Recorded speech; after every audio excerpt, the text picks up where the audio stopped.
What is up, you guys? Welcome back to the channel. It's your girl JD here, back with another video, and today we are going to be diving into 90 Day Fiancé the Other Way. This is season 6, I believe. If you guys want to check out the part 1 that I did of the first couple of episodes in this season, I'll link that video in the corner here, but let's just get right into it. So the very first couple that I want to speak on, Shekinah and Sarper. So I left off with them pretty much discussing the whole visa situation. Looks as though Shekinah had filed for a visa to bring Sarper over to the US because she wants to now live back in the US. She doesn't want to live in Turkey, but Sarper seems kind of iffy about it. But he also hasn't spoken to his family to say that they'd even filed for it. So that's kind of problematic as well. But anyways, Shekinah ends up getting a message from one of Sarper's ex-girlfriends, and she has quite a lot to say. She ends up meeting up with this ex-girlfriend, and of course Sarper was like, yeah, no, you're not going. But Shekinah was like, hell yeah, I am. I want to hear what she has to say. But it was interesting. The ex-girlfriend didn't have anything necessarily like trashy to say. Like, she wasn't trashing him. But at the same time, she was saying like, listen,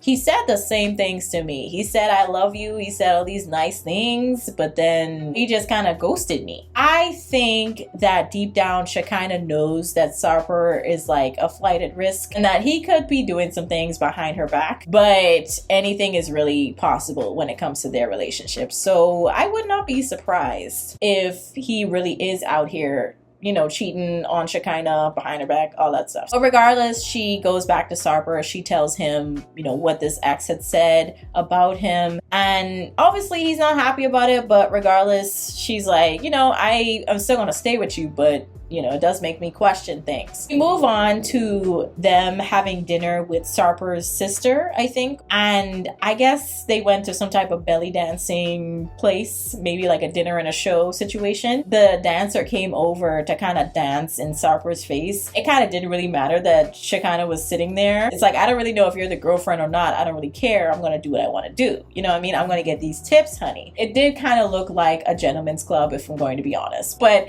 they didn't have naked bodies. No one was naked. There was clothes involved. Everything that needs to be covered was covered, but still it was like a bit much that she was coming over to Sarper. And even Shekinah was like, yeah, no, don't touch him, because she started touching him and all that stuff, and she was like, yeah, no, you're doing too much. Sarper didn't really like how, I guess, angsty she was. He didn't take that too kindly. He was saying that it was like a cultural thing, but at the same time, I think even if it's like a cultural thing, like there's a certain respect threshold. I feel like there's a way to do it respectfully. So at that dinner is when we also find out that Sarper had his heart broken back in high school. And he also used to be really big. I guess ever since that heartbreak situation and also being overweight, his confidence has just been kind of like non-existent with women. And his dad also told him and his sister years ago that they shouldn't trust anybody. When it comes to a relationship, they shouldn't trust anyone. And I think that type of thinking is very toxic. But that's pretty much where we leave off with Sarper and Shekinah. This seems to be another episode where they're not going down a great path and Shekinah ends up leaving, but I don't know why. We'll probably have to talk about that in another video. Let's move on to Statler and Dempsey. So in my last video, I spoke about Statler leaving everything behind in Texas and moving to the UK to be with Dempsey so that they could have their van life. And it seems as though Statler is having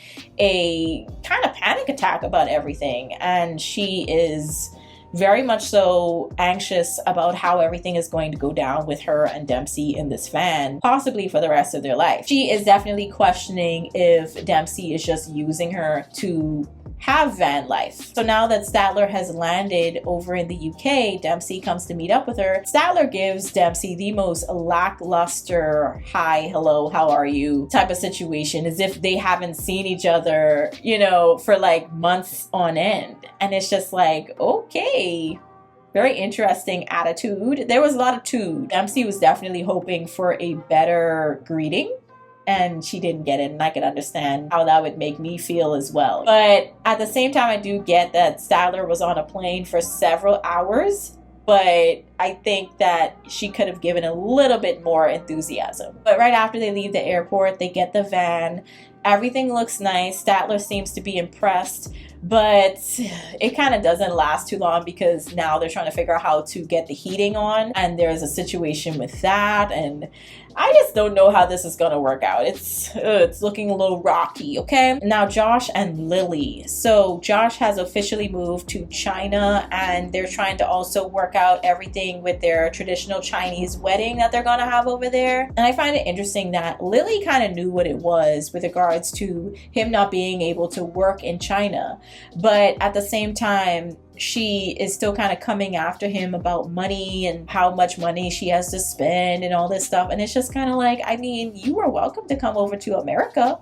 He could have kept his job and you were going to be able to have a job probably within the next couple of years, but you wanted to keep your company and everything in China, so he's making that sacrifice to come over to China. You know what I mean? Even though he doesn't have a way to provide for you, he still came over because that's what you wanted. But now you're kind of mad that he did what you asked him to do. But now she kind of allows him to meet up with friends and family, and we find out that he did have some trust issues with regards to who she was playing, I think, badminton with, and she wasn't really allowing him to see these people, but he thought that it was kind of like a untrustworthy type of situation. So she allows him to meet these friends in person, and they also have a conversation about, you know, the whole trust thing, and also how he felt as though, you know, at any point that she could just up and leave him and all that stuff. All of his sacrifices would pretty much go to waste. So yeah, obviously Lily was like, yeah, don't talk like that. We end up having Josh meet Lily's sister, and the very first question that the sister has for him is, you know, how are you going to provide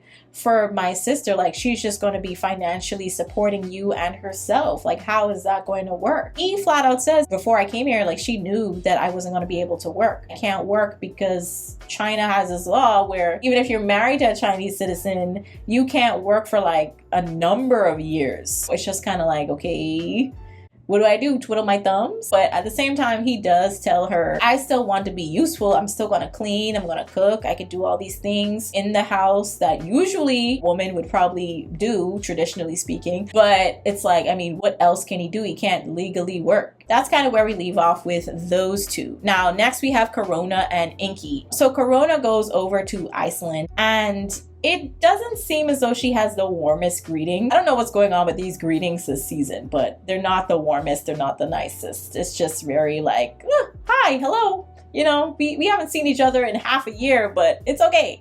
You know, I'm just gonna pretend as though that didn't happen. Like, we just saw each other yesterday. But Inky gives Corona the most lackluster peck on the mouth. It's just like, wow, where's the passionate kiss? It just seems like straight out the gate, like there's not much attraction between these two. I don't know, like, if y'all feel the same way, but it really does not feel like the attraction is there. I don't know if she maybe deluded herself into thinking there was, but it seems very casual to me. So they get to Inky's apartment. Inky hasn't really even cleared out much space for her to put all her stuff. And then a couple days later, Inky decides to take her out to kind of show her around, you know, take her to eat some Icelandic food. I think he had her try some fermented shark or something. And I can't even imagine how that smelled and tastes like. Ciao. But then she starts freaking out about the whole parent situation, meeting his parents, being possibly the only black person his parents ever met. And I'm just like, I really don't think it's that deep, sis. I really don't. If they don't like you, if they like you, like, we're just gonna have to move on and accept what it is. You freaking out is not gonna change anything, right? It was very interesting that she decided to have this conversation with Inky about how she's never freaked out with him. She kind of soft partnered him, and he's never really seen her like angry. He in response says, you know, I'll just try to make you laugh. And she just looks at him dead in his eyes, and it's just like, that will be a mistake. And when I saw that scene, I was like, yeah, that wasn't the best way to talk about that. Obviously, you could say, yeah, I have some like occasional anger issues. But for you to say that in response to him trying to be nice, it was like, okay, that was an interesting response. It's like, are you trying to scare him off? Like, I'm just trying to figure that out. Let's move on to James and Metalia, or I think they call her Tata for short. So Tata and James, they're now both in Indonesia, and they are now talking to Tata's parents about moving in. Right now, it looks as though James has a hotel for them to stay in for a couple of days, for them to settle in. But they're going to be eventually moving in with Tata's parents into their house. I guess when they have this conversation about them having a car note to still pay off in the US, that's when things kind of go downhill, because before they really get into it, he's just like, you know, I think we should have this conversation, but Tata didn't want to have that conversation right now. She thought they should have waited. But at the same time,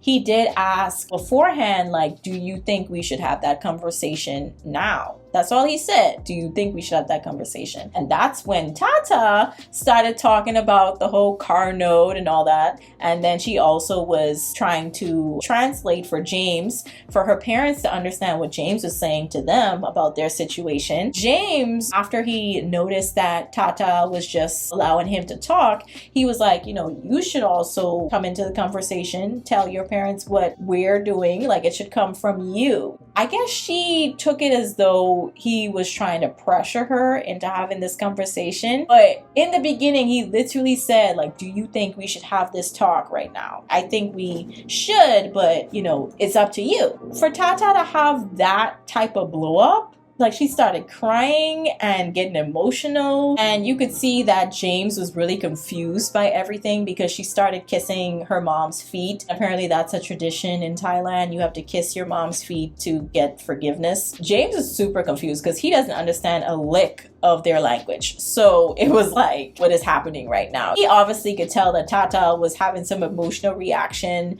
and she felt a ways, but he didn't really fully understand what was happening. In that moment, you're not going to be obviously translating. So James was just sitting there like, I don't know what's happening right now. So eventually she asked for forgiveness from James himself as well, but it was just really interesting to watch. And the fact that after, I think that whole conversation went down, they went back to the hotel and she was just like, yeah, I feel pressured. Like, you pressured me into having that conversation with my parents when I didn't want to. And it was just kind of like, girl, you could have easily just said not right now. That's all you had to say. James doesn't strike me as the person who'd be like angry at you if you say, I don't really feel like talking about it right now. That's all you had to say. Anyways, they have this little argument in the hotel room and James is just like, listen, if we're gonna have issues, if this move is gonna cause issues within our marriage and relationship, then it's not worth it. We need to go back to the US. Of course, Tata was like, yeah, no, we're not doing that. So we're gonna have to work out our problems right here, right now. Obviously, their car note is very expensive. We're talking about, you know, USD. And in Indonesia, their currency is, you know, obviously not on par with the American one. And that's a lot of money. So I'm very curious to see how they're going to end up paying this car note off. It seems as though her parents have some money, but I don't know if it's enough. Clearly, James doesn't really feel comfortable with having her parents pay their bills. And I can totally understand why he would feel a ways. I would feel strange too. But if that's the predicament you guys are in, you're just going to have to figure that out. Let's move on to our last couple, Joanne and Sean. So Joanne and Sean, we haven't spoken about yet, but I think Joanne is from New York and Sean is from Ireland. I think he's younger. So Joanne has been married before. She has 2 kids from her previous marriage with her ex-husband. And we find out that Joanne had actually met Sean online. They had this, I think she's a psychic or reads cards or something like that. She had this conversation with Sean. They started getting more connected to each other. And eventually she went over to Ireland to meet him in person. Now we find out that they've been married for the past 2 years, but she hasn't told any of her friends and family. Yeah, so her kids haven't met this man. I think they know he exists, but they haven't met him yet. So they're going to be heading over to Ireland to meet him for the first time and also find out that their mom is married to him. Not sure how that's going to work out, but her mom has definitely been having some issues accepting that she didn't tell her about the marriage. And I could understand the mom's feelings, but I could also understand why her daughter Joanne would also keep that away from her as well. The way that she is reacting kind of proves why she didn't really want to say anything. It is going to be very interesting to see how her 2 sons react to Sean and if they actually gel, but it does sound as though that she doesn't want to take her kids away from their dad. So it might be a situation where Joanne just goes to live in Ireland with Sean and she just comes back to visit her boys every now and again, or the boys come to visit her in Ireland. That's what it sounds like. So I don't know. I don't know what's going to happen happen there, but that's pretty much where we leave off, with them going off to Ireland to visit Sean. But I'm not sure what the plan is here. But you guys can let me know your thoughts on this one down in the comments. I will be catching you all in the next video. Peace.